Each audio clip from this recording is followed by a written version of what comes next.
3 4 10 9 18 এরকম বলবে। যে আগে বলবে সে ফার্স্ট। সে কতবার ফার্স্ট হবে আমি দেখব। তাহলে শুরু করি। তোমাদের 20 পর্যন্ত যাব, বেশি দূর যাব না তো।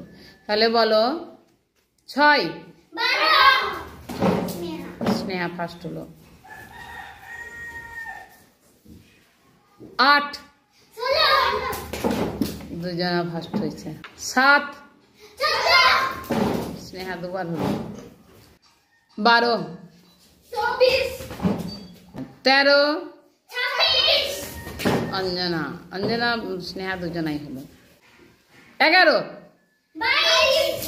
বাহ। হাফ অর্ধেক বলো, তখন আবার অর্ধেকের খেলা হবে। এখন অর্ধেকের খেলা হবে। 12 6 8 অর্ধেক করতে পারবে না? দ্বিগুণ